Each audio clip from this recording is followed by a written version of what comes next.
Barrister সুমনকে দেখামাত্র মারতে ছুটে আসেন ব্যারিস্টার সৈয়দ সাইদুল হক সুমনের উপর হামলা ও গাড়ি ভাঙচুরের এলাকায় পৌঁছালে তাদের উপর দেশীয় অস্ত্র নিয়ে হামলা চালায় দুর্বৃত্তরা। ভাঙচুর চালানো হয় এখন সবচেয়ে বেশি বলে জানিয়েছে।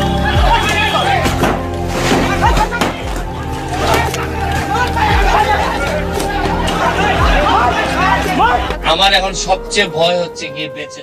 আসসালামু আলাইকুম দর্শক, দেশ ও দেশের বাইরে থেকে যারা এই মুহূর্তে আমার ভিডিওটি ওপেন করেছেন সবাইকে অসংখ্য অসংখ্য ধন্যবাদ। প্রথমেই আপনারা শিরোনাম দেখছেন। শিরোনামে ব্যারিস্টার সুমনকে কারা বা কে বর্তমানে আক্রমণ করলেন এবং মেরে ফেলার হুমকি দিলেন। ব্যারিস্টার সুমন যখন ঢাকা থেকে বাড়ি ফেরার উদ্দেশ্যে রওনা হয়েছেন তখন কিছু লোক তাকে আক্রমণ করে, তার গাড়ি ভাঙচুর করে। কেননা ব্যারিস্টার সুমন এখন সারা বাংলাদেশের মানুষের মধ্যে গুটি কয়েকজন মানুষের শত্রু হয়ে দাঁড়িয়েছেন। ব্যারিস্টার সুমন প্রতিনিয়ত ভালো কাজ করার জন্য কিছু কিছু অসৎ লোকদের বর্তমানে উনি শত্রু হয়ে দাঁড়িয়েছেন। তার মধ্যে এই শত্রুগুলোর নাম আপনাদেরকে আমি পরবর্তীতে অবশ্যই জানাবো। কিন্তু কেন কী কারণে ব্যারিস্টার সুমনের গাড়িতে হামলা করা হলো, ব্যারিস্টার সুমনকে মৃত্যুর মুখে ফেলে দিচ্ছে, এই জিনিসগুলো জানতে আমাদেরকে ভিডিওটা ধৈর্য সহকারে আপনাদেরকে দেখতে হবে। কেননা আপনাদের পুরো বিস্তৃত জানতে গেলে এই ভিডিওটা একটু লম্বা হয়ে গেছে, সেই সূত্রে আপনাদেরকে দেখতে হবে। ব্যারিস্টার সুমন এমন একজন ব্যক্তি যেই ব্যক্তিটাকে সবাই এখন শত্রু ভেবেছে। মূল কারণ বাংলাদেশের প্রত্যেকটা মন্ত্রী শত্রু হয়ে দাঁড়িয়েছে, প্রত্যেকটা এমপির শত্রু হয়ে দাঁড়িয়েছে, বড় বড় অফিসারদের শত্রু হয়ে দাঁড়িয়েছে। কেননা সবারই পাছায় আঙ্গুল দিয়ে বসছে ব্যারিস্টার সুমন। তাই চলুন ব্যারিস্টার সুমনের কাছ থেকে আমরা কিছু কথা শুনি, তারপরে বুঝতে পারবো মূল কারণটা। আমি ওসিরে কইছি ইটা ফেসারে খাম হইতো না রে ভাই, আমি সোনারঘাটের ফুলা, আমার সারা শরীরের মধ্যে মাংসের চেয়ে কলজা বড়, সর্বোচ্চ মারবাই এমনি আমারে তিদিন আমারে কইন তারা যে তোরে মারি লিবরে ফুট, তুই তো খালি সোনারঘাট তোর শত্রু না, তোর শত্রু হইল দুনিয়ার সব মানুষ, বেশিরভাগ নেতারা আমার শত্রু। কালকে আপনারা ফেসবুকে দেখছেন নি 100 কোটি টাকা 196 কোটি টাকা মাইরা দুই বেটি জার্গা কানাডা কোর্ট লই আইছে। আমি ভিডিও অন করিয়া কইছি ওই তখন বেটি দুই যাইতে খালুই জায়গা একদিনে 80 লাখ মানুষে দেখছে। ওই ওসি আছে একলা রমনা থানা, আর টাকা শহরই সম্পদ, কেউ মারতে না এর বিরুদ্ধে। আমি গিয়া কাগজ লিয়া গিয়া কইছি আমি ওসির বিরুদ্ধে দাঁড়াইছি, তার তদন্ত, তার যদি ই সম্পদ পাওয়া যায় তার জেলে দেওয়া। বাধ্য হয়েছে দুদক, দুর্নীতি দমন কমিশন আমার অ্যাপ্লিকেশনের উপর নিতে। আমার ইওসি এমন কোনো ভাবে নাই তদবির করছে না, প্রেসার পর্যন্ত আমারে দিছে। আরে আমি তো সোনারঘাট লিয়ে খেলি না, আমি খেলি সারা বাংলাদেশের বিরোধিতা যারা করে এর বিরুদ্ধে খেলি। আমি ওসিরে কইছি ইটা। এদিকে ব্যারিস্টার সুমন আলটিমেটাম দিয়েছে রমনা থানার ওসি মনিরুল ইসলামকে। মনিরুল ইসলামকে আপনারা অনেকেই চিনেন। কে এই মনিরুল ইসলাম? রমনা থানার ওসি মনিরুল ইসলাম ব্যারিস্টার সুমনকে হুমকি দিয়েছিলেন যে বর্তমানে আপনি কখনোই কোনো কারণে এই সমস্ত মামলা নিয়ে লড়বেন না এবং আপনি বাড়াবাড়ি করবেন না, যদি বাড়াবাড়ি করেন তাহলে আপনার ক্ষতি হয়ে যাবে। কিন্তু ব্যারিস্টার সুমন নাছোড়বান্দা, উনি এই মামলা থেকে পিছে না সরার কারণেই হয়তোবা ব্যারিস্টার সুমনের পরে আক্রমণের সৃষ্টি শুরু হয়েছে। কিন্তু আদৌ কি ব্যারিস্টার সুমনকে আক্রমণ করার ব্যাপারে এই বর্তমানের ওসি মনিরুল ইসলামের কোনো সংযোগ আছে, নাকি এটা ভিত্তিহীন কোনো প্রশ্ন হয়ে দাঁড়িয়েছে, যা আমরা প্রতিনিয়তই এগুলা জানার চেষ্টা করছি। তবে ব্যারিস্টার সুমনের পিছনে যেই লোকগুলা কাজ করে শত্রু হিসাবে তাদের অনেক বড় বড় হাত আছে। যেমন শুরুতেই আপনাদেরকে বলতে গেলে আপনাদের মাঝে বেনজির আহমেদকে নিয়ে বড় শত্রুতা চলছে বর্তমান আমাদের বাংলাদেশে। চলুন ব্যারিস্টার সুমন আর কিছু কথা শুনে আসি। খাম হইতো না রে ভাই, আমি সোনারঘাটের ফুলা, আমার সারা শরীরের মধ্যে মাংসের চেয়ে কলজা বড়, সর্বোচ্চ মারবাই এমনি আমারে। আর যারা মারতায় না এরা কিটা বাঁচবো না তা সারা জীবন। যারা ডরায় না আপনারা, যারা কথা কইতে ডরায় তারা কিন্তু আমার চেয়ে বেশি বাচ্চা লাগবে না। তাহলে যদি আমার 8 লাখ হয় 1000 লোক আমার মারতে চাইলেও মারতে পারতো না। ভিতর থেকে কথা বার করই, যারা 2 নম্বরই করে কথা বার করই, নাইলে এমনও বাঁচতা না। চা বাগানের শ্রমিকরে কইয়া ইসলাম যে আরে তোমরা আন্দোলন করো, যা লাগে আমি দিব খানি, 120 টাকা মজুরিতে এমনই মরবাই, তাহলে মরার আগে একটা আন্দোলন কইরা দিয়া মইরা যাও যাতে 300 টাকা হয়। উন্নয়ন আমি আপনারা একটা কথা কইয়া যাইতাম চাই, খালি আমার আর মরলে উনকা আমার কোনো দুঃখ নাই, একটুই কষ্ট লাগবো যদি উনকা মরি, আমার ছেলে মেয়ের লেগে কষ্ট লাগতো না।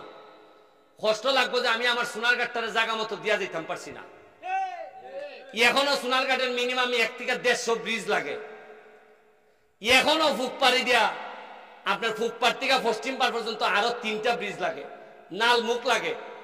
সোনারঘাটের যে ব্রিজ, ব্যারিস্টার সুমন আরও জানিয়েছেন যে আমি এমপি মন্ত্রী যারা আছে তাদের মধ্যে আপনারা সবাই জানেন যে মাহবুব আলী আমার এলাকার যে মন্ত্রী ছিলেন উনি প্রথম তার শত্রু, দ্বিতীয় শত্রু হচ্ছে এমপি গোলাপ, তৃতীয় শত্রু হচ্ছে বেনজির আহমেদ, চতুর্থ শত্রু হচ্ছে আপনারা সবাই জানেন এবং জানছেন যে এই ওসি মনিরুল ইসলাম এবং সালাউদ্দিন সাহেব। এই 4-5 জন ব্যক্তি ব্যারিস্টার সুমনের শত্রু হয়ে দাঁড়িয়েছে। মূলত এলাকায় ব্যারিস্টার সুমন কোনো কাজ করলে মাহবুব আলীর যে চামচারা আছে তারা বিভিন্ন ধরনের বিভিন্ন কার্যকলাপ সৃষ্টি করে, কিন্তু প্রশ্ন থেকেই যায় কারা কী কারণে ব্যারিস্টার সুমনকে হামলা করলো এবং ব্যারিস্টার সুমনের গাড়িতে হামলা করলো, যা আমরা আজও তার তথ্য খুঁজে বের করতে পারি নাই। তবে কিছু ফুটেজ দেখে এটা ব্যবস্থা নেওয়া হচ্ছে।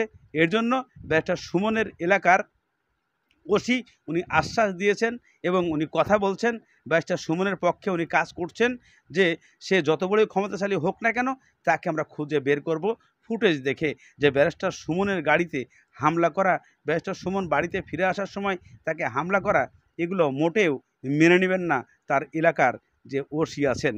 অর্থাৎ হবিগঞ্জ 4 আসনে যেখানে ব্যারিস্টার সুমন থাকেন সেই এলাকার যে ওসি আছে, আমরা ওসির কিছু বক্তব্য শুনলে বুঝতে পারবো এবং ওসি ব্যারিস্টার সুমনের পাশে বসেই সেখানে উনি বক্তৃতা দিচ্ছেন এবং উনি বলতে চাচ্ছেন যে অপরাধী যতই ক্ষমতাবান হোক না কেন, যতই ক্ষমতাশালী হোক না কেন, তাকে আমরা ধরে ছাড়বো এবং ব্যারিস্টার সুমনের গাড়িতে মামলা হামলার তদন্ত রিপোর্ট আমরা বের করবই, এটা আমি ওয়াদা করছি।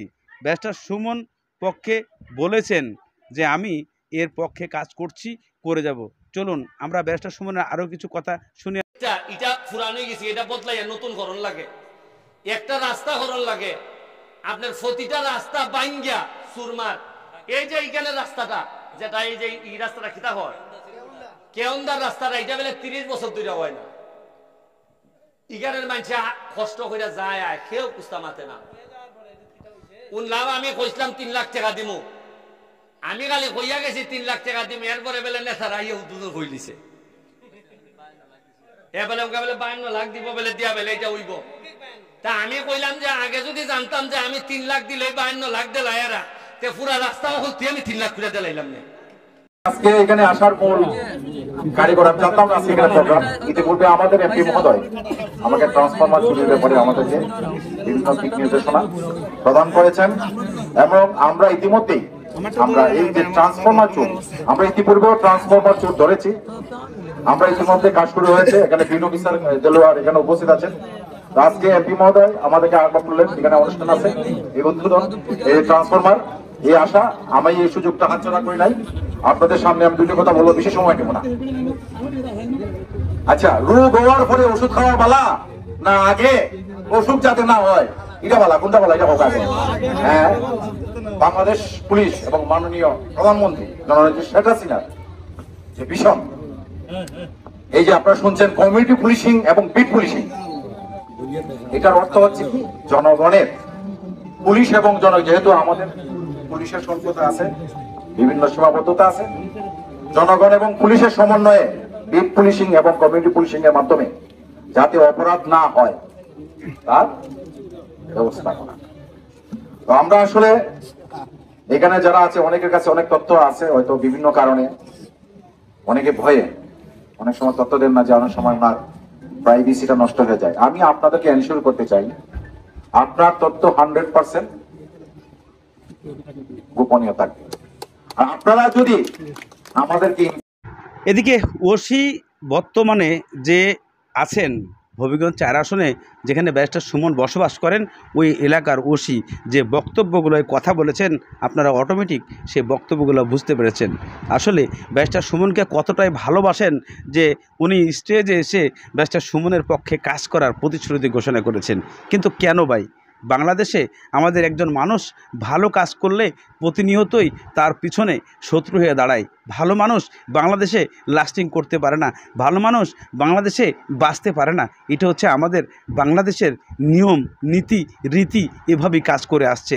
কিন্তু ব্যারিস্টার সুমনের প্রশ্ন, আমি ভয় পাই না কাউকেই, আমি মরতে একটুকু ভয় পাই না, আমি সত্যের পথে চলতে চাই, আমি জনগণের পক্ষে কাজ করতে চাই, আমি জনগণকে ভালোবাসি এবং জনগণের জন্য আমি আমার জীবন দিতেও কোনো দ্বিধা করব না। কেননা ব্যারিস্টার সুমন নিজের সব কিছু বিলিয়ে দিয়েছেন জনগণের মাঝে।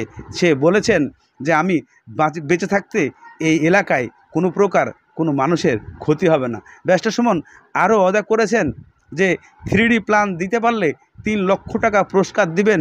ব্যারিস্টার সুমন তার হবিগঞ্জ 4 আসনকে উনি ভালো একটা পর্যটক এলাকা কেন্দ্র করতে চায়, এর জন্য উনি অনেক কিছুই ঘোষণা করেছেন।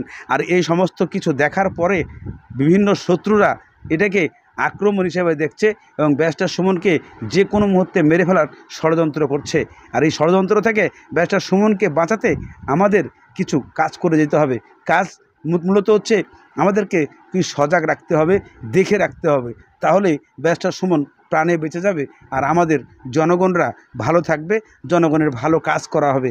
এই প্রত্যাশা নিয়ে ব্যারিস্টার সুমন আরও বলেছেন, আমি আমার 1 টাকা পকেটে রাখতে চাই না, আমি সমস্ত টাকা শ্রমিকদের মাঝে বিলিয়ে দিতে চাই, শ্রমিকের কাজ করে যেতে চাই, যেন আমি ব্যারিস্টার সুমন মরে গেলে একবার বলতে পারে যে আমি ব্যারিস্টার সুমন কি ছিলাম আর কি করে গেছি। আমি মরার পরে বুঝতে পারবে আমার এলাকার জনগণ। কিন্তু আমাকে যারা মারার জন্য ছুটপাট করছেন, আপনারা সাবধান হয়ে যান, আমি ব্যারিস্টার সুমন আপনাদেরকে ছেড়ে দেওয়ার পাত্র নাই। দর্শক, আজকের মতো এখানে শেষ করছি। ভালো থাকুন, সুস্থ থাকুন, দেখা